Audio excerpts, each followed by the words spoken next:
Bismillahirrahmanirrahim. Assalamualaikum warahmatullahi wabarakatuh.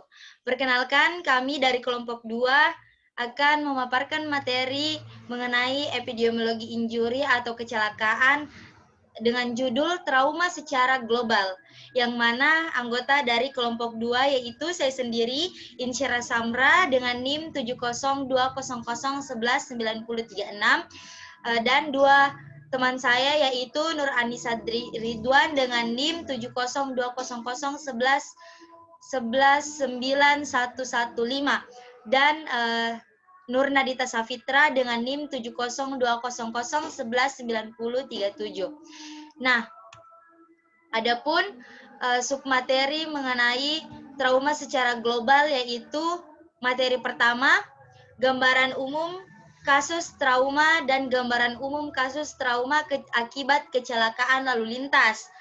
Yang kedua, submateri yang kedua yaitu bagian tubuh yang cedera dan jenis cedera. Yang ketiga yaitu penyebab kecelakaan lalu lintas. Yang keempat yaitu upaya pencegahan. Nah, adapun materi pertama, submateri pertama akan dibawakan oleh teman saya yaitu Nur Nadita Safitra. Ya, baik, langsung saja. Saya akan menjelaskan poin pertama, yaitu gambaran umum kasus trauma. Kematian akibat cedera diproyeksikan meningkat dari 51 juta menjadi 54 juta, yaitu 9,2% dari kematian secara keseluruhan. Dan diestimasikan menempati peringkat ketiga Disability Adjusted Life Years pada tahun 2020. Di Indonesia, kerugian ekonomi akibat cedera khususnya untuk lalu lintas diperkirakan sebesar 2,9% pendapatan domestik bruto atau PDB. Yang kedua, gambaran umum kasus trauma akibat kecelakaan lalu lintas. Kejadian kecelakaan lalu lintas meningkat dalam jumlah maupun sejenisnya dalam perkiraan angka kematian dari 5,1 juta pada tahun 1090 menjadi 8,4 juta pada tahun 2020 atau meningkat sebanyak 65%. Berdasarkan WHO.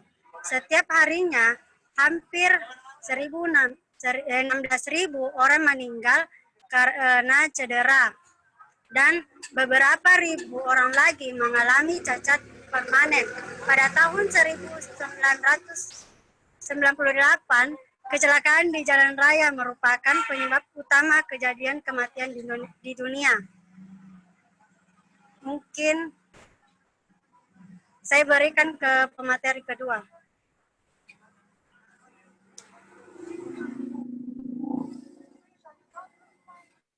Baik, langsung saja. Bagian tubuh yang cedera. Bagian tubuh yang mengalami cedera dikategorikan menjadi 4 bagian, yaitu kepala, badan, tangan, dan kaki. Kebanyakan mengalami cedera di bagian kaki, yaitu 63,8%, dan bagian tangan 47,8%. Jenis cedera. Di antara kelompok cedera yang serius, cedera kepala menduduki urutan tertinggi, disusul dari cedera ekstremitas baik di Indonesia maupun di Amerika. Cedera kepala 25,5% sampai 54,9%. Cedera ekstremitas berkisar antara 17,63% sampai 42,20%. Sedangkan cedera dada dan perut mencapai 11,8%.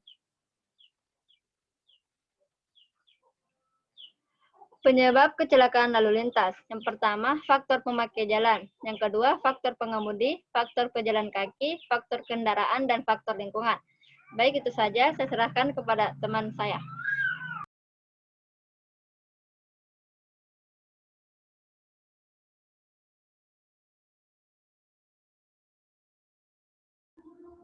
Adapun upaya pencegahan yang dapat dilakukan yaitu yang pertama, pencegahan pada fase sebelum terjadi kecelakaan, yang mana pencegahan pada fase sebelum terjadi kecelakaan ini terbagi 3, yaitu pencegahan kecelakaan lalu lintas melalui pengendalian faktor manusia. Yang keduanya yaitu pencegahan kecelakaan lalu lintas melalui pengendalian faktor kendaraan, yang mana pencegahan pengendalian faktor kendaraan ini yaitu berupa pengawasan kondisi kendaraan agar dalam kondisi layak jalan. Yang ketiga, pengendalian faktor jalan dalam rangka mencegah kecelakaan lalu lintas, yang mana yaitu jalan harus dirancang, dilengkapi, dipelihara, dan dioperasionalkan sesuai teknisnya. Nah, adapun upaya pencegahan yang kedua yaitu pencegahan pada fase kejadian kecelakaan lalu lintas pada fase kejadian kecelakaan, yang mana pada fase ini diupayakan supaya resiko terjadinya cedera seminimal mungkin. Kondisi jalan dan dalam fase ini tidak bisa dikendalikan.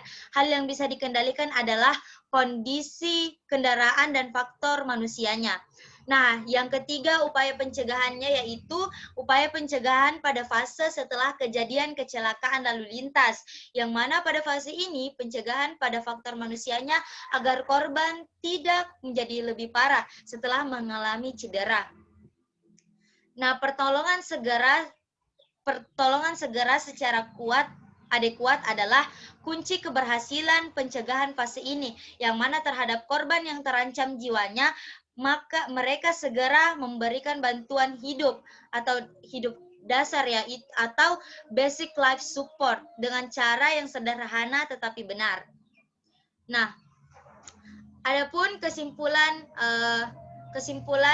pada materi ini yaitu yang mana kecelakaan lalu lintas sering terjadi disebabkan oleh 4 faktor, yaitu pemakai jalan, faktor mengemudi, faktor pejalan kaki, dan faktor kendaraan.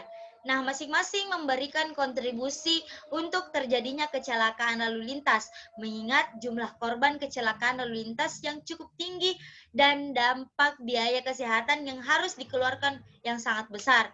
Nah, oleh karena itu ada 3 fase tahap pencegahan terjadinya lalu lintas, yaitu yang pertama, pencegahan pada fase sebelum kecelakaan. Yang kedua, yaitu pada fase terjadinya kecelakaan. Nah, untuk meminimalkan cedera yang terjadi pada korban, pencegahan pada fase setelah kecelakaan untuk korban agar korban tidak menjadi lebih parah setelah mengalami cedera. Cukup sekian presentasi dari kami kelompok 2. Lebih dan kurangnya mohon dimaafkan. Akhir kata saya ucapkan Assalamualaikum warahmatullahi wabarakatuh. Waalaikumsalam warahmatullahi wabarakatuh.